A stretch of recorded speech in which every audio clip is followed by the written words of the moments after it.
Hey, it's Antonio. Welcome back to my channel. Now, who's ready for some fighting words?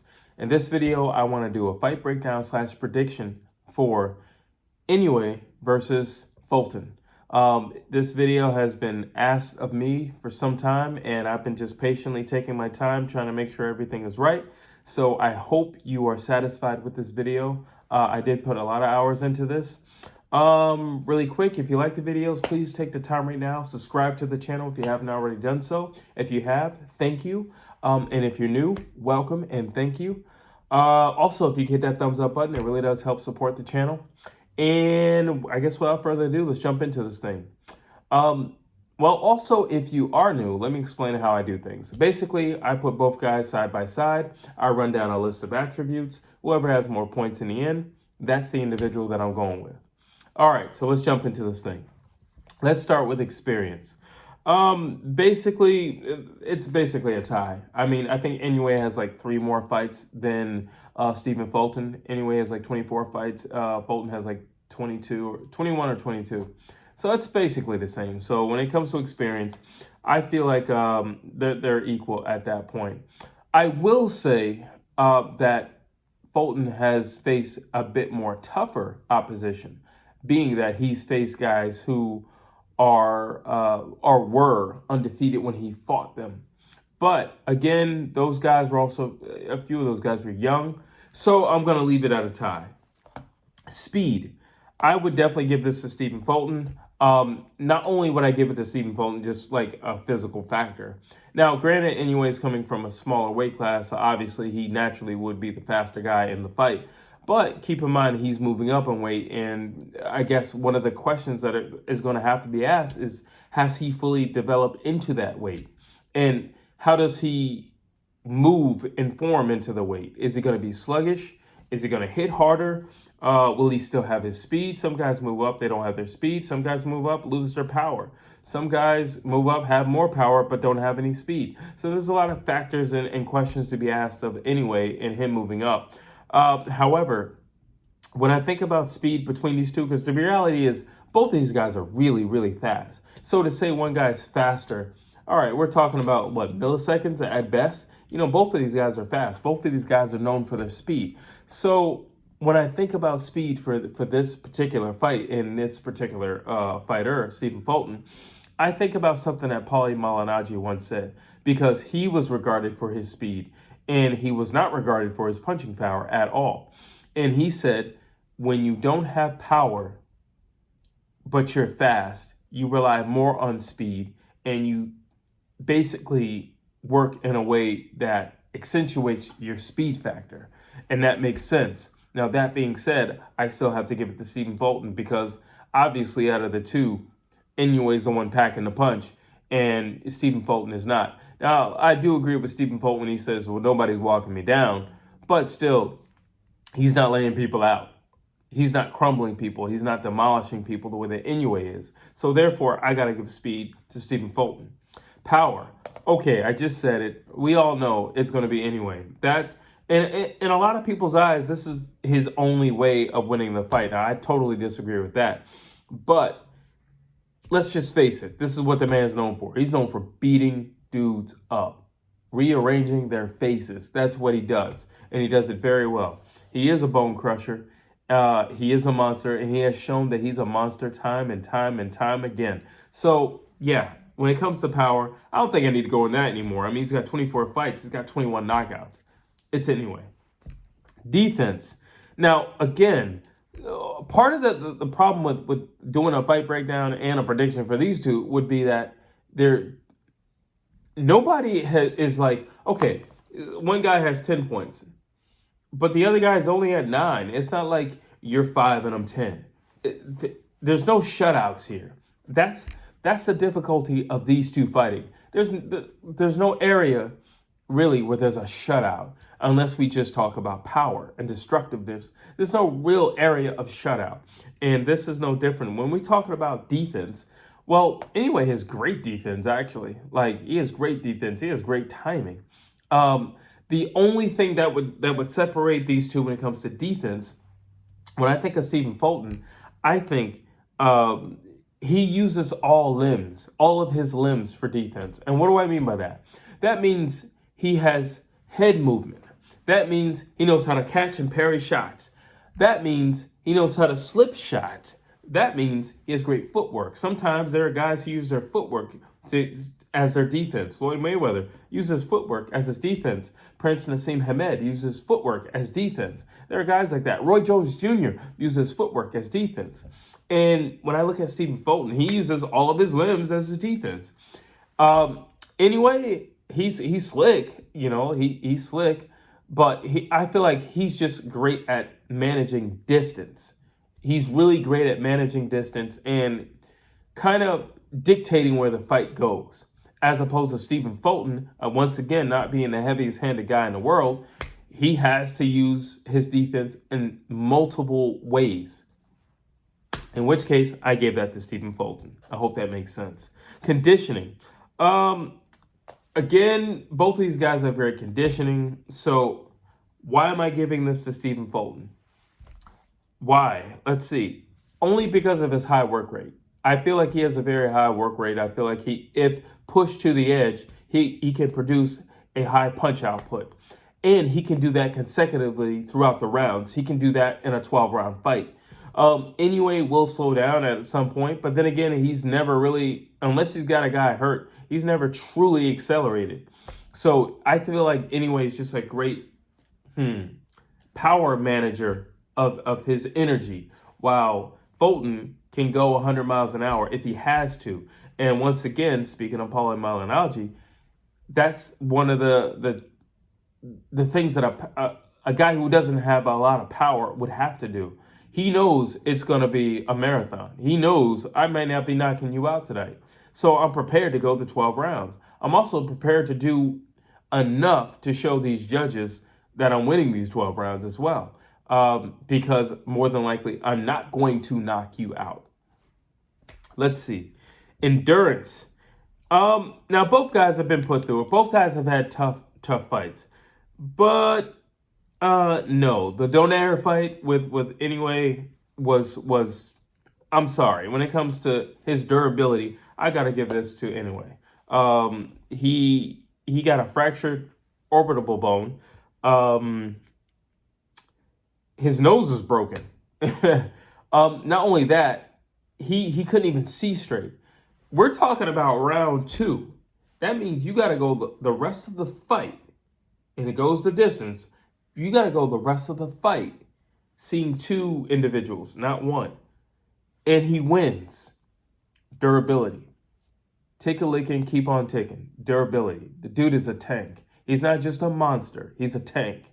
Okay? Not many people can do that. Not many people would even argue if he sat on the stool and be like, you know what? We got a rematch clause, right? All right, so let's throw this thing in and I'll get healed up. I'll get all fixed up and we'll go at it again. No, he got off that stool and he got a broken nose in that fight as well. And he goes the distance and he wins. Come on, durability all the way. No ifs, ands, or buts about it. Boxing IQ. So this goes back to what I said a little bit earlier about Stephen Fulton. When it comes to boxing IQ, once again,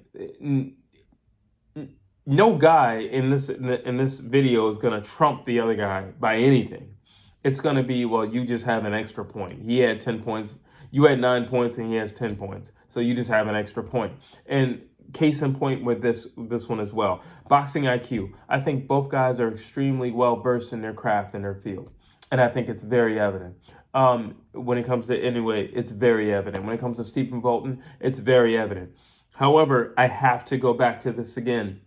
Just to be honest, Stephen Fulton has fought more undefeated guys. Period. He's fought more undefeated guys. But on top of that, Stephen Fulton has adapted to those undefeated guys because he has a thing about him where he'll fight you the way you want to fight. You want to box, you want to fight. You want to fight in the corner, you want to fight in the center of the ring. You want to skate around this ring, you want to dance. What do you want to do? Because we can do that. That's Stephen Fulton. He'll beat you at your game so that there could be no ifs, ands, or buts after the fight. I did what you wanted to do, and I still bested you at that. And because of that, I got to give him the boxing IQ. I have to. And you just have to, really. You just have to. Footwork. Once again, both guys, great footwork. I don't think anybody's going to argue on Inoue's footwork, especially when he's moving forward, especially when he's going side to side. He is very reminiscent of Manny Pacquiao with that side to side movement, especially when he's throwing that overhand right. But Inoue is not as offensive moving backward, and that's why I got to give it to Stephen Fulton, because he can be offensive going forward, side to side, or taking a back step. He can let you lead the dance and still be fully offensive, no problem. And that's the reason why I got to give it to Stephen Fulton. Once again, it's just by 1 point. You're at a 9, you're at a 10. That doesn't mean he's better than you in anything. It just means that he's winning this little bracket. Adaptability. Again, Stephen Fulton. I think in a Donaire fight, Inoue had to adapt. But I think he had to adapt to himself and his toughness. I think he had to adapt to the fact that he's never been put in a ringer like that before. I think he had to adapt to the fact that, or adapt in the sense that he had to answer that question about himself. Are you the dog? Are you the monster that they say you are? Because monsters just scare other people, okay? What do monsters do when monsters see other monsters? That's the question, right? So, are you just the monster? Or can you monster the monster in this moment? And that monster being, yo, you're down around. Yo, you're getting busted up. Yo, you're leaking. There's blood all over your face. He monstered the monster. So, therefore, yeah, I'm going to have to say that. Let's see. But when I look at adaptability, like I said, Stephen Fulton, he'll fight you in your style. You want to make this a point boxing match? You want to do some amateur stuff or we just get more points? Cool. You want to take this to the street and you just want to have an alley fight? Cool. However you want to do it, we can do it. It doesn't matter. You pick the location in this ring and let's do that. Cool. That's what he does. And he prides himself on that. So adaptability, I have to give Stephen Fulton. Grit and dog. Okay. I think I've said this like 3 times over now, but I'm going to say it again. He had a broken orbital bone. It's broken, people. Can't see. He sees 2 people. Broken nose. Okay? Broken nose. Still wins the fight. Still wins the fight. Yeah, Stephen Fulton, he's had some people, he's been cracked, and he does get cracked. But he hasn't gone through that. I'm sorry. He hasn't gone through that. There's one thing about being cracked and being a little dazed. There's something else about being cracked and having the pain of a broken bone. And also being at a disadvantage and now fighting with a disability because you can see 2 people as opposed to 1 person. And it's hard for you to focus on that 1 person. Yeah. And I got to be honest with you guys right now. That's weighing on me right now, even as I'm talking, because I already had 1 outcome and now I'm thinking about it again. And that is, I'm telling you right now, in the moment, is changing my prediction. Let's see. Creativity. Fulton only because his defense. Only because of his defense. I think both guys are extremely creative. I've seen Inoue do things like lead with shovel hooks and things like that. So I think they're both creative. But I think what sets their creativeness apart is, like Inoue, Fulton can be creative, obviously, offensive, right? But he can also be very creative defensively. And because of that, I'm going to have to lean with Stephen Fulton on creativity. Let's see, the clinch work. Who's more effective up close and personal inside a telephone booth? Now, both guys can fight in the inside. That is true. And Stephen Fulton is very, very effective at slipping shots up close and personal. But my critique with him is that's not where you belong. You're a very slick guy on the outside, and you're much more slick on the outside. Stephen Fulton, let's be honest, people, the man gets hit, especially when he's fighting on the inside. He gets hit, he gets tagged, and that's that Philly mindset where we're tough and we're from Philly and we don't care where it's at, and I'll take it to the streets at any given time in any given place. That's that Philly mindset, and I'm telling you, this is not the fight to come into with that Philly mindset. And because of that, but also because of the fact that Inoue is a beast, Inoue can crack, and Inoue has crazy body work. That liver shot with Inoue is no joke. Crazy body work. Hands down, when it comes to being in the clinch and fighting up close and personal in the telephone booth, I got to give it to Stephen Fulton. I'm sorry, not Stephen Fulton, Inoue. I have to give clinch work to Inoue. I don't think that's where Stephen Fulton belongs. I don't think he's going to have the longevity of his career if he allows his temper to get in the way as it has in the past, because he's taken it to Philly, and he needs to leave Philly in Philly unless he's fighting in Philly. And anyway, he's ferocious when he goes to the body. Like, he is a real body puncher. Not everybody's meant to be a body puncher. Not everybody is a born body puncher. Inoue is a born body puncher. Anyway, let's see. Now I'm moving into a segment which I call What Worries Me. What worries me about this fight? Inoue stays on the outside for too long. That worries me. I don't want to, if I'm in Inoue's corner, I'm telling him, don't give him, respect him, feel out the waters, but don't give him too much respect. And I don't necessarily feel like Inoue is going to win this fight fighting on the outside either. I really don't. So don't stay on the outside too long. Fill out the waters by all means. Fill out the waters, but don't. I don't want to see you out in the waters in round 4. Okay. I don't want to see you out in the waters in round 4. You need to get your feeling out, test him and feel his strength and all that, his power and all that in rounds 1 and 2. By 4, you need to decide where you're going to have this thing out, because I don't feel like being on the outside is going to be the most effective and it's going to serve you in the way that you think it would if you chose to do that. Now, what worries me? Fulton fighting in Inoue style. I said it earlier that Stephen Fulton has a thing about fighting guys in their style. Just to prove a point that all right, maybe I don't hit that hard. All right, that's cool. I don't hit that hard, but I still beat the guy at what he does best, and I won. I don't necessarily know if this is going to be the fight for that. Got to keep in mind, Inoue, he's coming up to fight you, so we don't really know how he's going to look at this weight. It's one thing, and hear me out when I say this. It's one thing if Inoue moves up and then he has a fight in between, so you can kind of gauge what he's working with in terms of power. But it's something else if he's coming up and you are the guinea pig for what he's working with in terms of power. You don't know. So I don't necessarily know if that's the right thing to do. I'm gonna beat him at his game. I don't know if that's the best or the smartest thing to do. But if I'm in his corner, if I'm in his team, that's what I'm telling Stephen Fulton. Listen, I know that's your thing and you like to do that, but how about for this fight, let's just play it safe. And by the time you get his timing down and you understand what he's doing and you can kind of read him and his steps and, you figure out his parries and things like that, then by all means, if you feel comfortable at that point and you haven't sustained or taken a lot of damage by that point, by all means, go down that road. But if you have, do not go down that road. What worries me?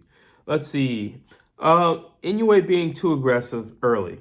Again, he didn't move up in weight. So, like I said, test the waters early. But I don't want him jumping out, round 1. Like, bring it, what you got? I don't want that. I don't want that. I do think he needs to stay on the outside, just, for 1 or 2 rounds, just to see what's coming at him and to gauge the impact of what's coming at him. And after that point, then you make your decision and then you pounce. Let's see, what worries me? Fulton, I just said it, but I'll say it again because it's important because he has a thing about doing it. Fulton bringing Philly into the ring. Don't do that. You bringing Philly into the ring, I don't necessarily feel like this is the opponent, and I don't think it'll serve you very much. So don't do that. Keep Philly in Philly. What you want to bring into the ring is your skills, your expertise, your speed, your combinations, your know-how, your footwork, that great jab of yours. Those are the things you want to bring into the ring. Of all things, keep your temper and keep Philly out the ring. Leave it in the States because you're fighting in Japan.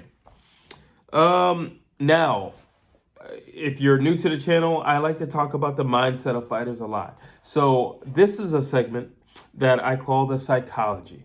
So let's see. Stephen Fulton.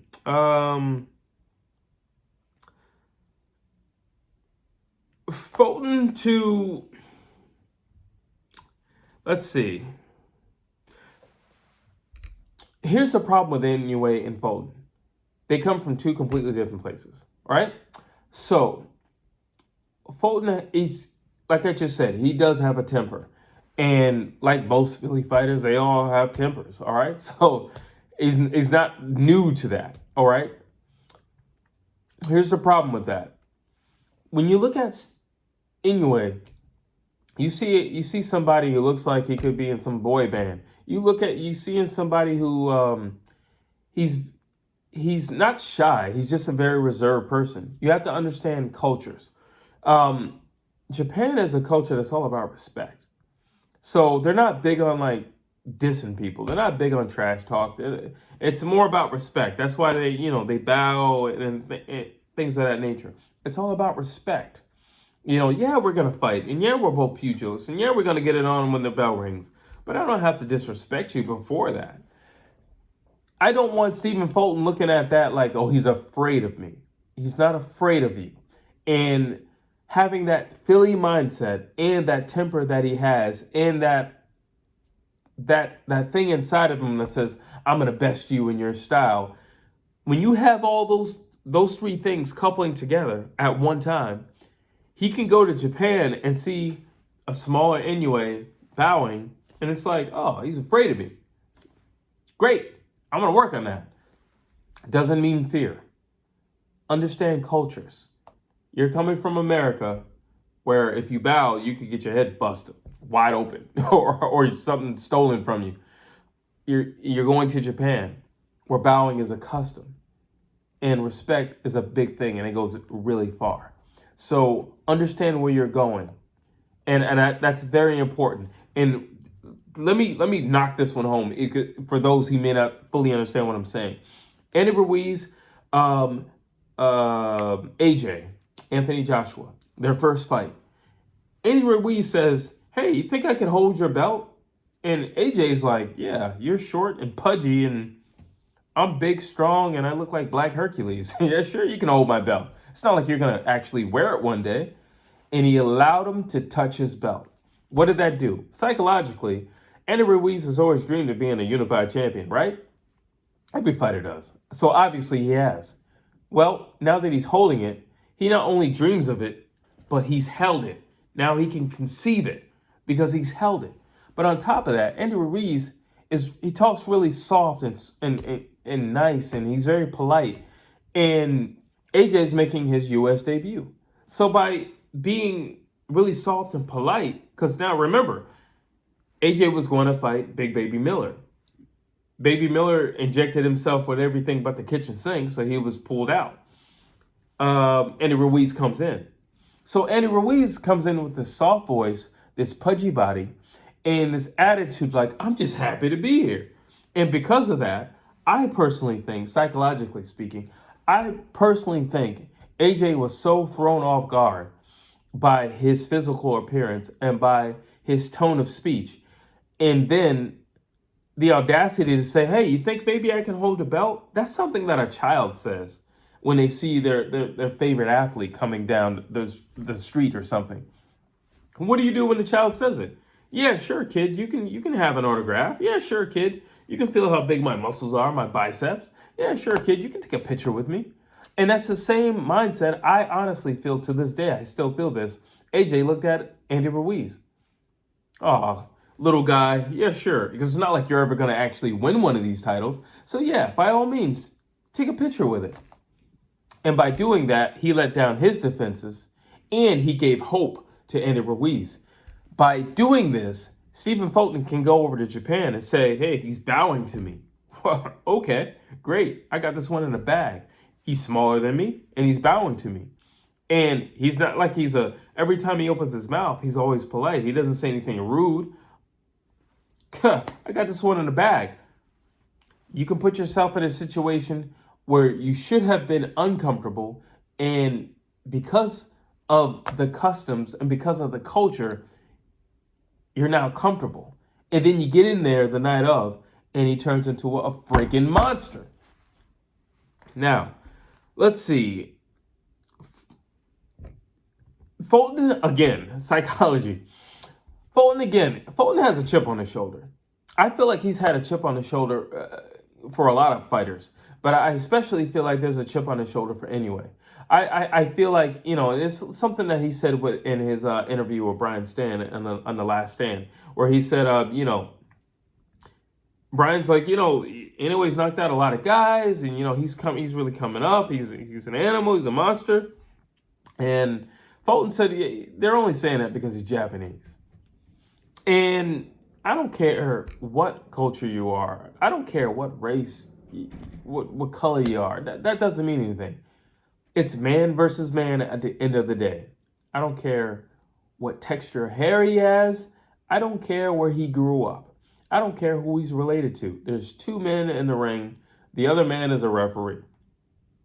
And you can say because he's Japanese, he's getting praise. You can say because he's Japanese, he's getting all this airtime. You can say because he's Japanese, they're saying he's a monster and he hits super hard. You can say all that you want. But at the end of the day, you're fighting a man. You're fighting a man, another man. You're both boxers, men, whether you like it or not. And that way of thinking could get him in trouble. Because he could go in there with the concept and a precept of, I'm going to prove everybody wrong and show him that, he's not on my level because of this. When you say something like that, that would suggest you think that maybe you may not be on the same level because of where he's from. And that's the wrong way to look at things. Let's all remind ourselves when Manny Pacquiao popped up on the scene, everybody's like, the Philippines? What the heck are boxing in the Philippines? But yeah. And that dude ran through the ranks and he was cracking skulls left and right. Don't underestimate your opponent. You're fighting a man. Let's see. Inoue is going up. And he could simply be, listen, at some point, maybe he could say to himself, yo, he's bigger than I am. And maybe this will come only when, they do their first face-off and they're face-to-face. He's like, oh, dude's kind of big. You know what I'm saying? Dude's kind of big. I don't even know, yeah, I've been sparring bigger people, but they're not his caliber of fighter. So I don't even know if my punching power is going to translate with that caliber of fighter. This is a grade A fighter. He's a champion fighter, okay? He's a unified champion fighter. I've been sparring guys who are not on his level. They might be his size. They might even hit harder, but they're not on his level. They don't have his intelligence. They don't have his speed. They don't have his know-how. They're not on his level. And then you look at the guy face to face and you see a guy so determined, somebody who had the audacity to come to your backyard and take you on. I imagine there could be a moment where Inoue's like, okay, all right. Like, that's ballsy. Okay, all right, I got to give him his respect, you know what I'm saying? Because he is bigger than me. He is world class. And he showed up in my backyard while I'm challenging him for what he has. Technically, in any other world, I would go to his backyard and challenge him. I would go to his kingdom and challenge him. He chose to come to my kingdom for me to challenge him. That says a whole lot about his confidence within himself to beat me. That's what Inoue might be thinking when he sees Stephen Fulton face to face. Let's see. Fulton going to enemy territory. Listen, that tells me you want all the smoke. Because the reality is, it may not be fair. let's call a spade a spade. I mean, listen, and that's not a Japanese thing or American thing. Anybody who goes to Texas knows if you go to Texas and you're not from Texas, you're not gonna get a fair shake. You're just not. If you go to Las Vegas, you're not gonna get a fair shake. If you're not the A side, you're definitely not gonna get a fair shake. Let's just call a spade a spade. So yeah, Stephen Fulton needs to be on top of his game. Let's see. Here, this is huge, and I'm sorry the video is so long, but I had to say this, and I had to include this section.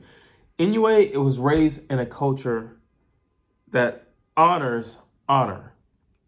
Stephen Fulton is raised in a culture that honors pride. America's a pride nation. Japan is an honor nation. There's a difference between cultures. There's a reason why people bow in Japan. It's a respect thing, okay? And there's a reason why America is like kind of dog eat dog. You can go to New York. If you can make it here, you can make it anywhere. Because if you can climb up to the top, you had to step on a few to get there. Let's just be honest, people. Let's be honest. Now, why is that important? Well, honor is respect, integrity, privilege, tribute. Why am I talking about these things? Because when you talk about a culture like that, Inoue knows it's not just for him. It's for the entire island. This win will not just be for him. He's going in there. He's going to win it on his own. But the win itself is for the entire island. He's got the entire island on his back. So you all know I love history. Let's just say a samurai, he beats another samurai. Well, he's doing it for, his superior. That's what he's doing it for. He's doing it for his higher up. His king, if you'd say. All right, his daimyo. That's why he's doing it. All right, he's doing it for the kingdom. That's why he's doing it. There's nothing for self. It's all about how can I honor the kingdom? How can I honor my side? I can win. That's how I honor them. That's how I honor them. What else can I do? I can show tribute. What's the tribute? The tribute is the belt. I won this for us. Not for me, for us. I won this. That's important. When I look at, listen, again, why do I keep talking about Stephen Fulton bringing in Philly? Because it's a pride thing. If you want to take it to the streets, that's a pride thing. You're boxers and you're fighting in the ring. You're accumulating points. But if you get testy and you get your temper flares, now you've taken it from pugilism to pride. And now it moves over. Pride is all about self. Me. It's the me show. I want to win because I want to win because I want to prove that I'm the best. And I. While Inoue is fighting for us, we. There's a difference between plural and singular. There's a difference. There's a difference, people. I know you may not think there's not, but there's a difference. Now I'm at the end of this video. That is a lot said, and I had to say that. And honestly, and I know a lot of people are going to be mad at me, but please, as always, drop your comments down below. I'd love to have that conversation. That is the reason why I'm leaning toward Inoue. He is powerful. I don't know how his power is going to translate. Got to be honest. Don't know. Stephen Fulton is very fast. On paper, Stephen Fulton should technically win. He's bigger. He's faster. I feel like he has more boxing IQ. Even if it's by one notch, he has more boxing IQ. He's beaten more undefeated fighters. He should win. But when I look at the thing between the psychology between honor and pride, that is a huge swaying factor for me. When you couple that with the power of Inoue, if it translates the way I believe that it will translate, it's going to be a hard, long night for Stephen Fulton in Japan. And that's why I got to go with Inoue for the win. If you like the video, drop your comment down below. If you didn't like the video, drop the comment down below. As always, please like, please share, please subscribe to this channel.